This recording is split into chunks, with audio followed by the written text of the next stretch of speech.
25, 26, 27, 28.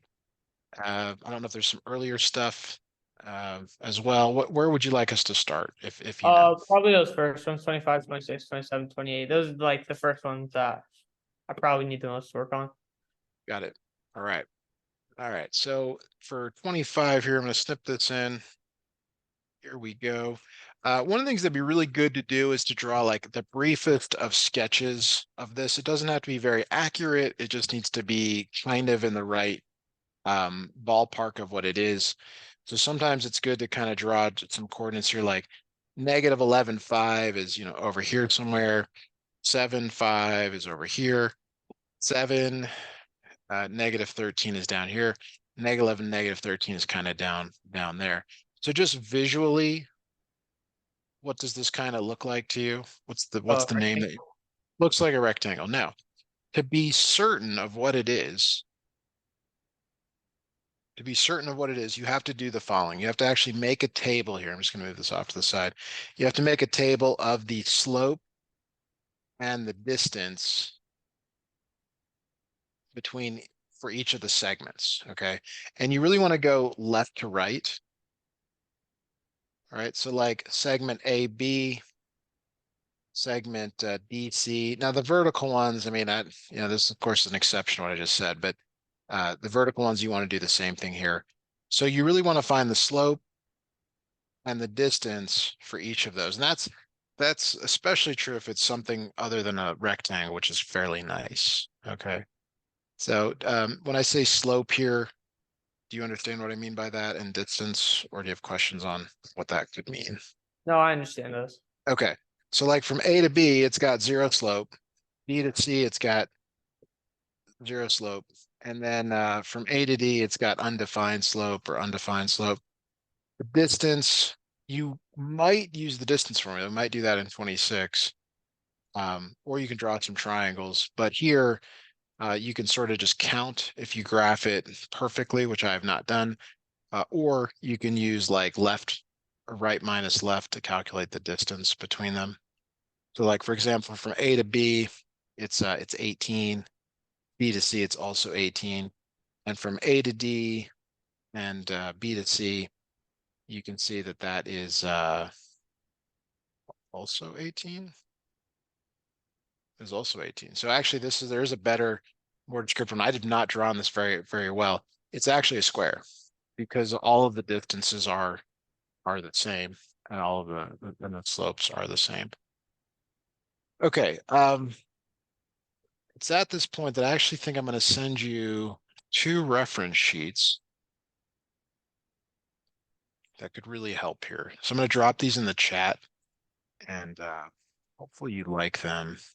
They're kind of for classifying these types of figures. Give me just a moment to do that. GBM reference sheets. All right, so we got it's in the chat here. All right, so with reference sheets, I always think it's good to print them out here. I'm going to open these up, see which one I like. So that's right. They're kind of like elements to both that I do like. But and we'll get back to your problems really quickly here. This is probably worth going through. So quadrilaterals, you can see here there's an organization of them. Two parallel sides, one parallel side, no parallel side. And so that's why you do this whole slope and distance thing. Because it tells you how many parallel sides they have. And then the distance tells you whether it's a rectangle, a rhombus, or square, and so on. Things like that. Have you seen this before in class? Yes. Okay, fantastic. All right, let's keep going here. The second one will make more sense doing it the way we just talked about, 26 here. I am going to graph this better this time because it will matter in the problem. So give me just a moment. Doing that in another window. I use Desmos for graphing. I encourage you to consider using that as a tool. But let me -2,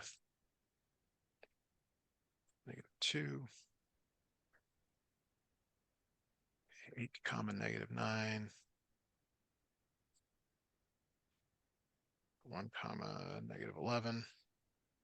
All right, so let me All right, so here we go. That might be better. All right. So here is a snip of this, and kind of at first glance, anything stand out to you of what it might be? It kind of looks like a rhombus. Looking like a rhombus. So, and if we label the points here, which I did not do, A, B, C, and D. This time it's even more important to go left to right. So like B to A to B, D to C, and C to B. That's especially important for doing slope and then distance here. So uh, time for you to get involved here. Could you give me the slope for like the first one? Doesn't have to be simplified. In fact, it's actually better if it's not simplified. Could you give me the slope from D to A, Well, the it's rise? up 7 and across 2. The 7/2. How about from A to B, Up 2, across 7. right 7? Okay. How about from D to C?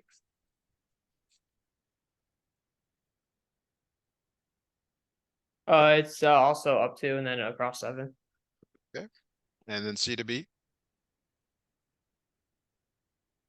It's the same thing. It's up 7, then across 2.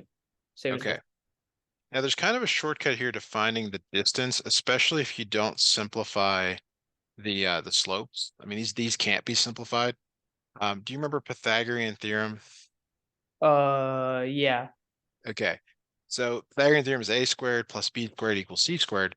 What you'll notice if you stare at this long enough is that the a and b are the slope values.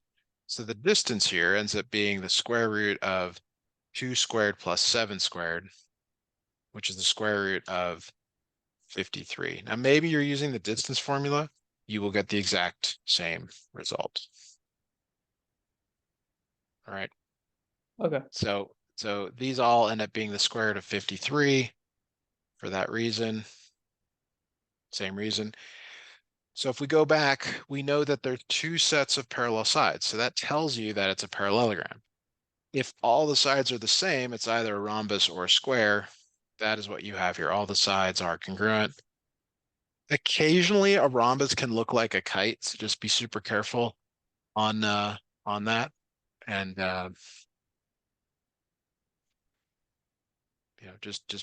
really go through these things. Did you guys do anything like this in class with this table, slope and distance? Yeah, we did something like that. Okay. It's probably the best way to go. All right. So number 27, any questions what we did? Move on to 27 here. Yeah, we can move on. All right, very good. Okay. So easy is an isosceles trapezoid. What do you know about isosceles trapezoids, if anything? Uh, What do you remember? yeah, I know that in this situation, E, A, and YS are going to be congruent. Okay. So how could that be useful though in finding, and the thing that's related here is that it's related to an isosceles triangle, which base angles are congruent. Yeah, and Like oh, sorry. like like what is angle S? What is angle E? They're I believe they're supplementary. Okay, that is true. That is true. But that will not help you solve them. If this were 4x in an isosceles triangle, what would the other base angle be? Oh, 4x. Yes. And then what about this one here? Up here, this E, what angle is that? That'd be the same as angle Y. Yeah. Okay, now to find the actual value of X, there's two ways to do it. You kind of mentioned the first one. If you remember, these are actually same side interior angles, two angles cut by a transversal that are two lines cut by a transversal that are parallel. So the X plus 60 and the 4X, they are supplementary. They add up to 180. That's way number one. The other way is to know that all four angles add up to 360, which is basically what we just did. Yeah, doubling that. So could you solve for X for us, please? Yeah, just give me a second. I just need to grab paper. Okay.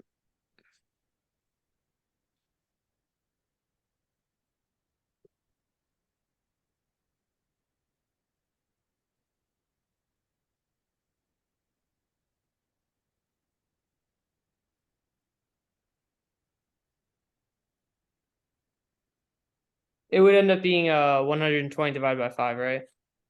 So 24. Yes, X is 24.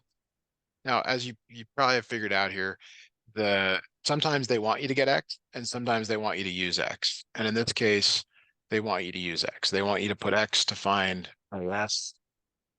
So make sure you always know what you're solving for.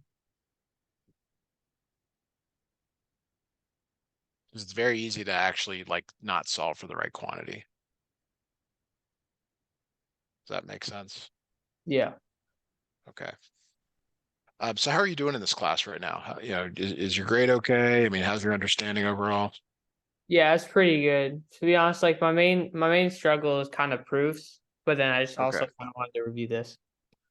Yeah, a lot of the students that did well in algebra do really well in this part of the course because it's very algebra intensive. Yeah. Okay.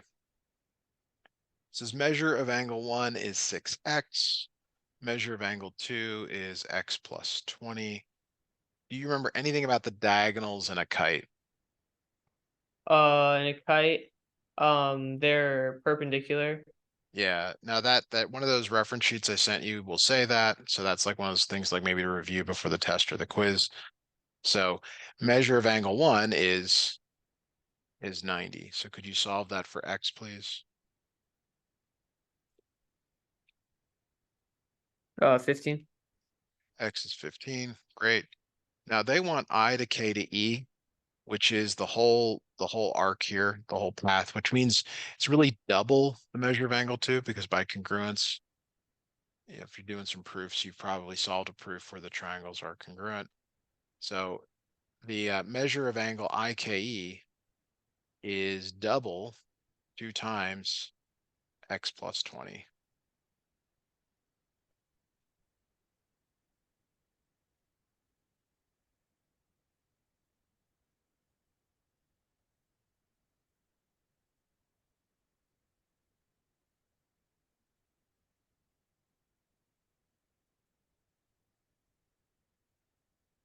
What would that be? Oh, that well, it would end up being like 2x plus 20. Well, you have to strip Sorry, for sorry, both, 2x but plus 40. Sorry. you already have the value of x. So Right. Oh yeah. Okay. what's the final numerical value?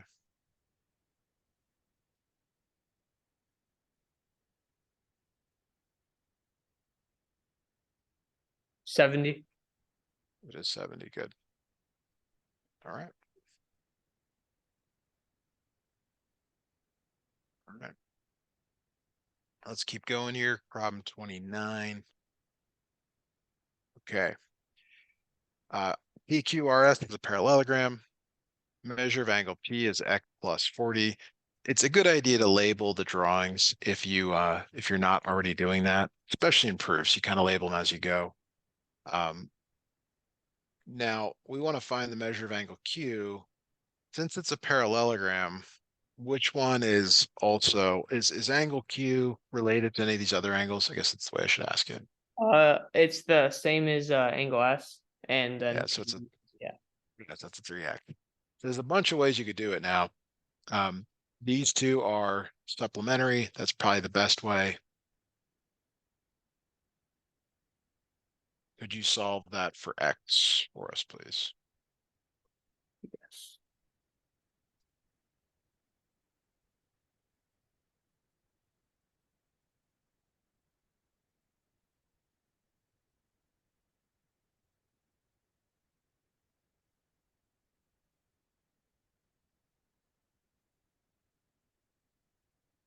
X would be 35.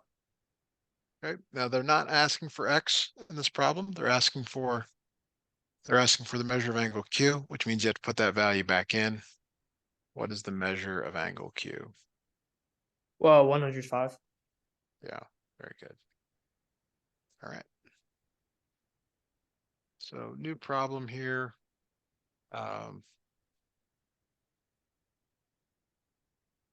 Is your test kind of structured like this? Or is this a longer review than, say, your test? The review's a little bit longer. Yeah, the test has proofs and then these. Okay, so let's first look at this from the perspective of the line segments. Um, so we know that, and then we'll redo it with the other stuff. EB, good to label that. 16, ED, what, 25, BF, 11, EC is 34. That's one's a little harder to show. What do you remember about the diagonals in a parallelogram? The diagonals. I Yeah, look at their they bisect and yeah, are they they bisect each other. So this other one is 11. And if the whole length is 34, then when you cut in half, you get those others there. So that should be enough for you to fill out this part here. Could you give me those values, please? uh I'm sorry. What are the numbers? Are those that's 11? 11, 11, 17, 17, 25, and 16. Yeah. Okay. Do you have this paper in front of you? Yeah. Okay. All right. Yeah, just making sure. Yeah, it's good to kind of go from the screen, write it down, and then work it out and just give me the numbers. Well, BC that would be 25, correct? Good. And BD, then B to D would be 22, good. and then F F to C would be, hold on, 17, And then C to D, 16. you got it. Okay, good. Now I'm gonna, one of the advantages I got here, because it's a digital thing, I can copy and paste. We're gonna look at it again from the perspective of the angles now. You want to avoid having too much stuff in your screen here. So BEB, BEB, the whole angle there. And sometimes it's actually, I don't know. So I hate when they have, this is the wrong word. When sometimes there's extra lines that you might want to consider omitting. Um, Yeah, I'm not exactly sure what they're looking for, but so CDB, C to D. So that one is 67. And BCE, B to C, E is 24. So there's a lot of alternate interior angles going on here. Is that something you've seen before? Yes. So like this one down here is 24. 67 is that value there. Uh, because the whole thing is 55, you can find this other angle, which is 31 degrees. Yeah. And then to find you can do that here and then up here, and then to find the missing angle, the triangles add up to 180. And so 180 minus 67 minus 31, it's 98. So what's that? 82, 82, 82, 108. I'm sorry, not 108. So that the next one is the linear pair. So that's not, that's 80, no, 98, 98. And then you can use that to find the other missing angle, 180 minus 24 minus 98. Hopefully that's something you're able to follow along here with. It looks like it's 58, something like that. And then you can put those values back in here.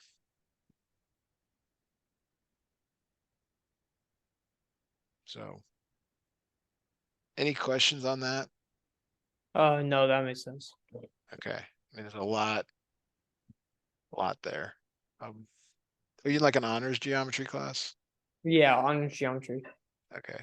It seems more challenging than what the typical student is facing right now. All right. KLMN is a parallelogram.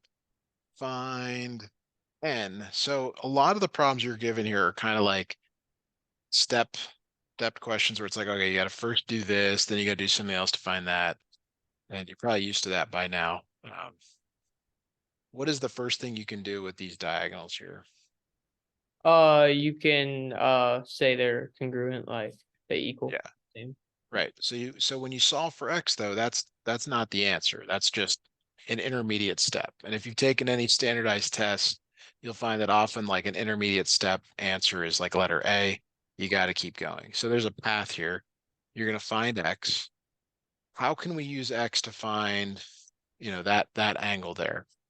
Well, you can put X back in, get the angle. And what do you know about consecutive angles in a parallelogram? They're supplementary. Right. So as soon as you find X, you put it back into one or the other, and you can use it to find that missing angle. So could you attempt to do that for us, please? Yeah.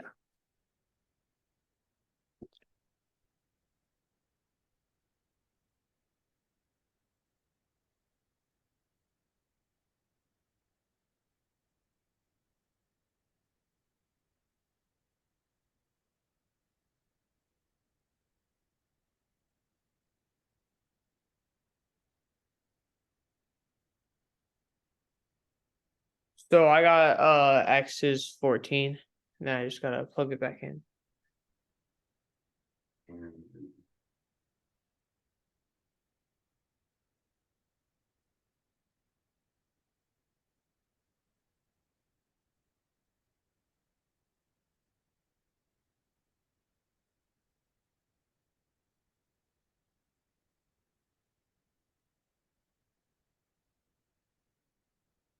51 for N. Okay. Now, what did you find for the measure of angle K? Angle K was 129 degrees. All right. Very good. Right. So the other kind of thing here that I think is a trap for students is you've got problems where you're solving angles and then sides, and depending on the problem, they could be very different, or they could be very it could be confusing going back and forth. So like one test taking strategy would be to like do all the angle problems first. Then you're in the mindset of angles, then do all the side problems. So it's just something to think about here. All right, number 32. This is about sides. B to D is a diagonal, 16x minus 38. So we already talked about the fact that they bisect each other. Um, so the whole thing is 16x minus 38, and then half of it is 7x minus 13. Can you tell me the equation that you would write to solve this based on that?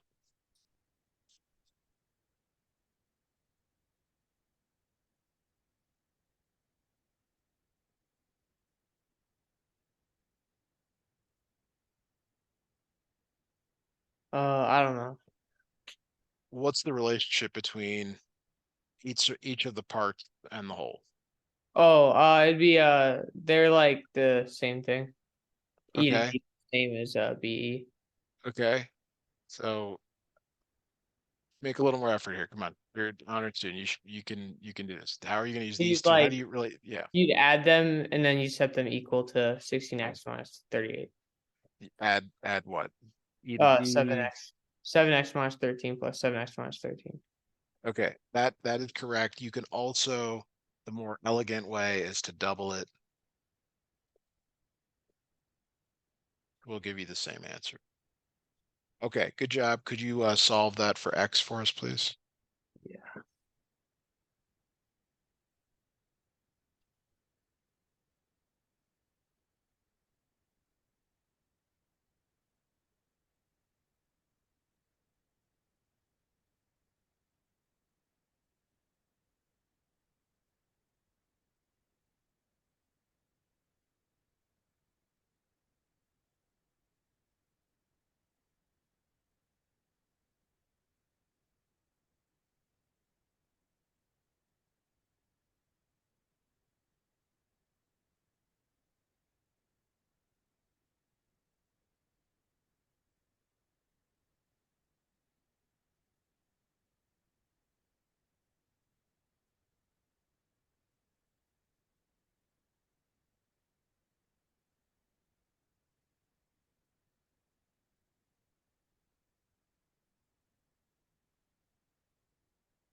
So I got a 12.5 for X.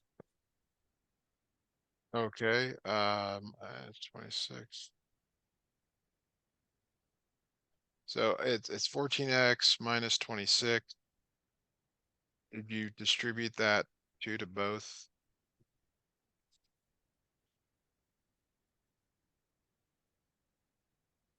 Maybe Oh, not. Yeah. oh yeah, yeah. It's not impossible what you said, but if from what I've seen so far, the answers are very friendly. So that should be kind of a thing for you to look for when if your intermediate step isn't nice, maybe you made a mistake. So that's X, that's not the answer. What is the answer? They want B to D, so you got to put that back in the right one. 16x minus 38.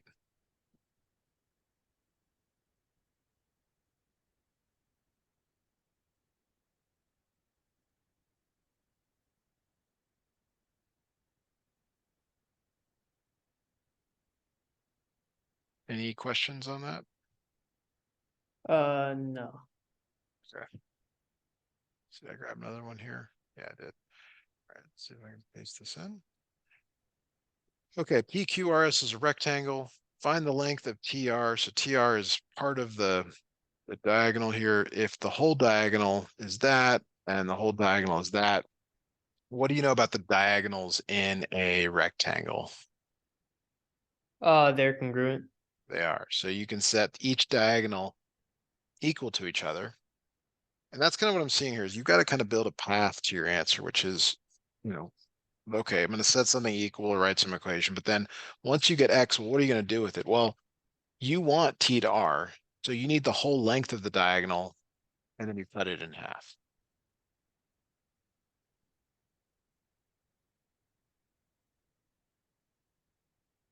So I would suggest solving this for X, putting it back into one equation or the other, and then cutting it in half to find the answer.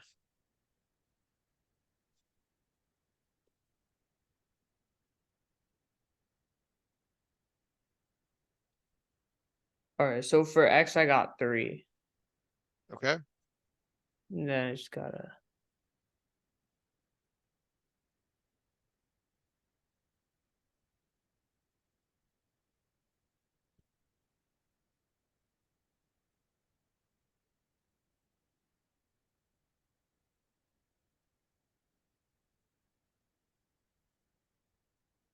And then would the answer be 28?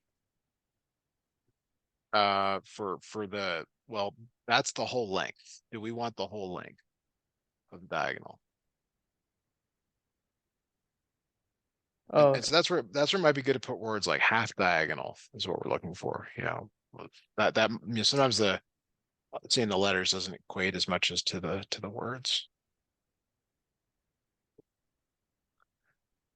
Okay, so I know you sent a bunch of other things here. Like we're obviously not gonna get through everything. Do you want us to look at any of the other problems? Kind of reprioritize anything here? I think we're good on this worksheet. Okay.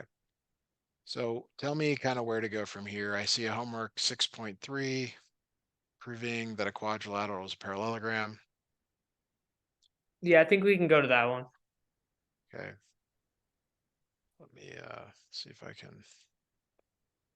Oh, I gotta download this. All right. So the rotate. Where is the rotate button? There it is. All right. How many proofs do you typically get on a Uh, test? kind of. I mean, it kind of depends. Maybe like on a test, maybe like 3 or 4. Okay. So they've already kind of filled this out a little bit, which is somewhat useful. The next thing is to label CTH. CTH right here is congruent to TAM, TAM, TAM. So that right there. And then TAH. So I can switch to different color. T to A to H, that one right there. is congruent to M, to H, to A. Okay. And we're trying to prove that it is a parallelogram. Okay. I guess you can't just use the converse of the alternate interior angles theorem. I mean, that's what this is. BA H MHA. All right. What do you see? Well, I mean the alternate interior angles, those could be used to prove that the M and H and A and T are parallel. Yeah, so we can prove that MH is parallel to AT.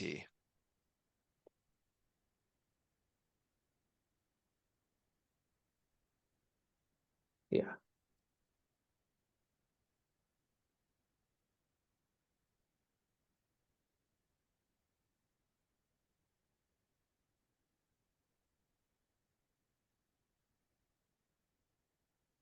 All right, so that's converse of the alternate interior angle theorem. I'm not big on like formality, so if your teacher wants something different, please give him or her whatever they want. Um, so now, is that enough? What else do we need to prove for a parallelogram? Well, it's that the other sides are uh, are parallel. How are we going to say that MA is parallel to TH?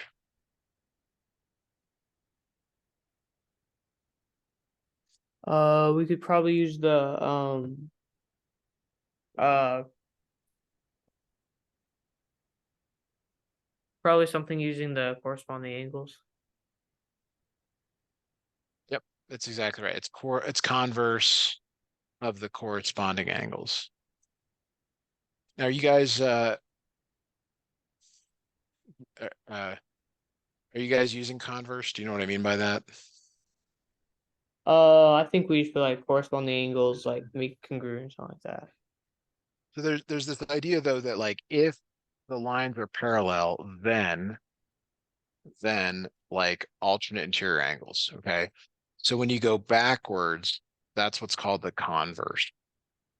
And since I haven't worked with you before, I'm just kind of cold, like throwing stuff out at you. So if you have to tell me, say, hey Matthew, like I have no idea what you're talking about, or like we don't use that.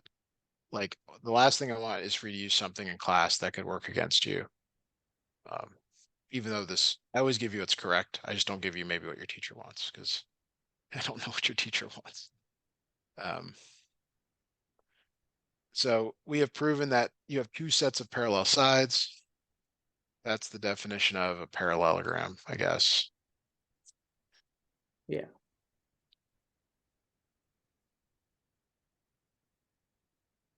All right. Any questions that before we move on to another wonderful proof? Yeah, we can move on to number two. All right. Now, for the typical geometry student, proofs do somewhat often end about halfway through the school year. I don't know if that would be the case for you. They're certainly lessened.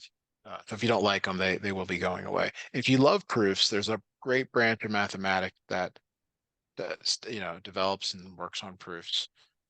You can probably figure out what I think about that. But it's these are great for some people. For a lot of us, we're just wishing they'd go away. So, uh, yeah. But we got to do this. So prove that time is a parallelogram. So the other way to prove it is um, opposite sides are congruent. So what your teacher is doing here is they're giving you two types of proofs. They're saying like you're either going to prove it with opposite sides parallel, or in this case, opposite sides congruent, and you have to know how to do, both.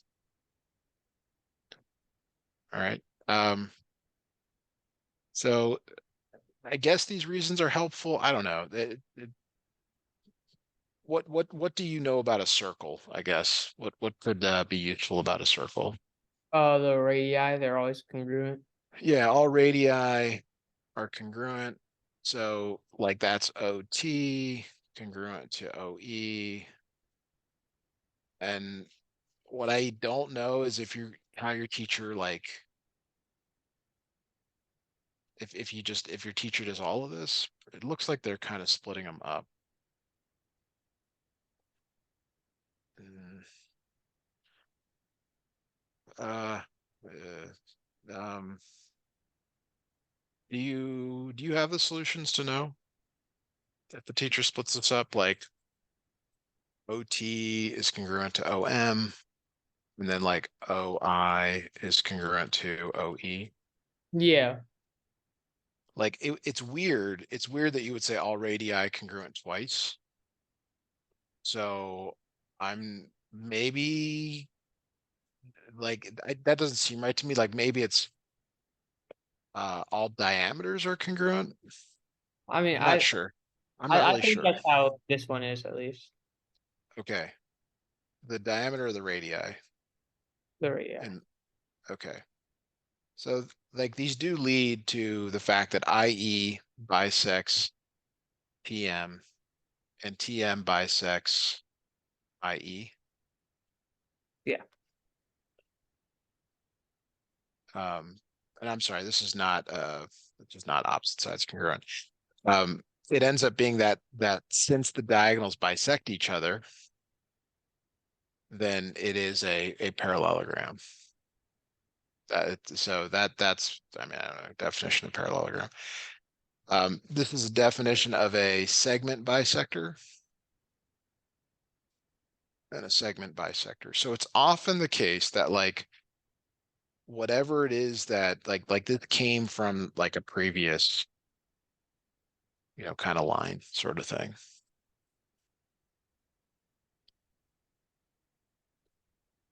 I don't know, is that helpful? Yeah, yeah. Okay. You've probably figured out by now that like they don't give you the same proof. So you should be more you should be thinking more about how you can like use um like kind of like the ideas here, not necessarily like how to do the proof. Like you will not get this exact proof on a start quiz. Not the way it goes typically. Okay. Um, so lessons are 15 minutes. We got another 10 minutes here. I'm up to I guess the third email. I don't know. I have this like what is the most descriptive name for each quadrilateral? Is that something to work on now? Hmm. I think I've kind of studied those a little bit. I kind of understand those a little more. Okay. Could you Okay, so because I'm just making sure we're gonna get through. I guess we can go back to the more algebraic one. Were there any other proofs to do? Um, I think there may have been like, yeah, there was one other on the 6.4. Okay, let me see here. So I don't like 38. It should be like number one on homework 6.4. All right, I'm going through all the emails again. Make sure.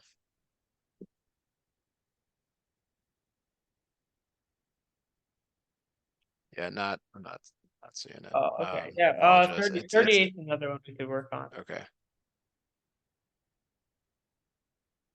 You're welcome to send as much stuff as you want. The more organized it is, the easier it is to kind of run through that. But I make the best of whatever you send over so that we can work on math and get you going here. So, all right. Given triangle PYZ is congruent to XYW. So that typically, and they have it here, it's almost always the case when they give you some sort of a triangle congruence, you're going to use CP, CTC, right? So I don't know what that's going to be for, but the other thing that by now you should have been told is that the order letter matters in triangle congruence. So Z and T, that's the last and the first. That's congruent to the last and the first and the other one. So without even like looking at the triangle, that's the kind of thing that they're looking for there with the congruence. Is that okay? Yeah. All right. What were we trying to prove? VT is congruent to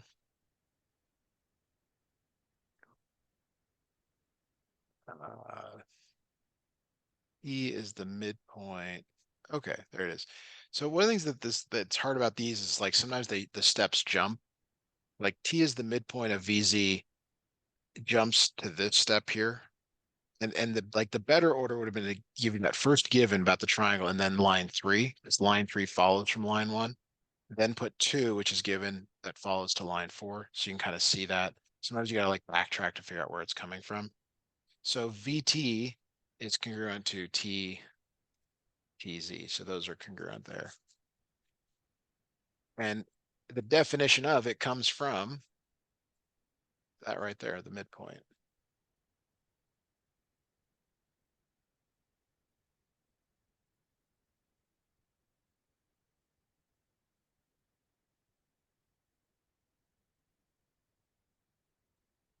Is that okay?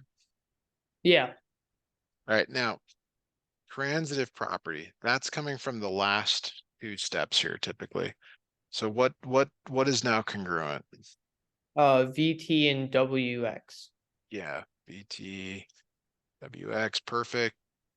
So we're in good shape here because to prove that's a parallelogram, you'd like to have opposite sides congruent. That's a good thing. Angle blank congruent to angle blank, CP, CTC, that comes back from this. Yeah, don't know where they're going with that. Um,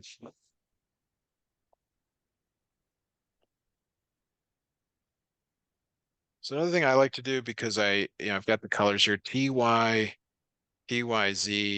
is congruent to XYZ like that. Um, that might be helpful here to for this. I have no idea what the teacher wants here. Angle something to angle something. It's from step 1 though. So it's something about these triangles. Probably that because in the next line we're going to show that they're parallel lines. Um, so probably it's that this angle up here is congruent to this angle down here. The reason that makes the most sense is because that gets you alternate interior angles. So you've probably seen this like Z structure when you have 2 parallel lines. There's like a Z there. We're doing that top angle, that angle. And that will allow you to prove that WX is parallel to the VT in the next line. Are you following that or not? Yeah, I understand that. Okay. So we got WXY. There's many ways to label it. So I'm using the last letter first, then a wraparound is ZTY. And then we can say that WX is parallel to VT. I don't know, something, I guess, alternate interior angles, Yeah, it'd be alternate interior angles. the converse of that leads to parallel lines. Um, and then it's a parallelogram. I mean, I don't feel like this is enough. I guess I need to relook at the definitions of a parallelogram, but to me, it's not enough to prove one set of sides congruent. I think you got to prove both. So I'm not sure. I feel like this is lacking. Um, maybe I missed something earlier. But all we've proven is that WX and VT are parallel and congruent. Maybe that is enough. Let me check.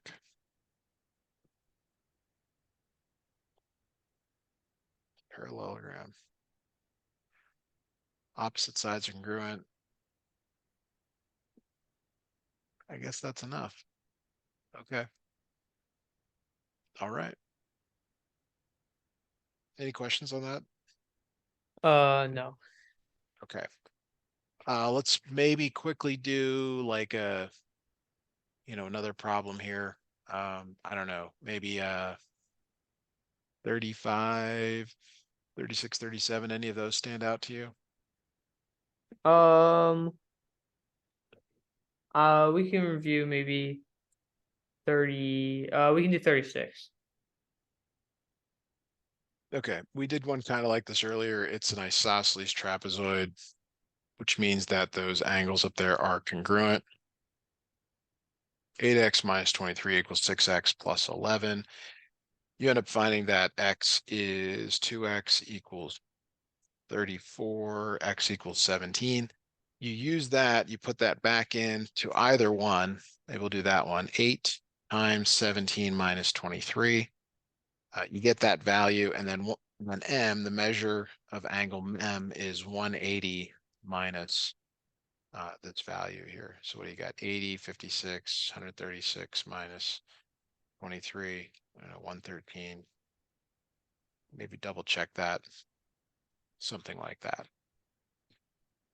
No, I'll check. All right. I'm going to go ahead and stop the recording right here.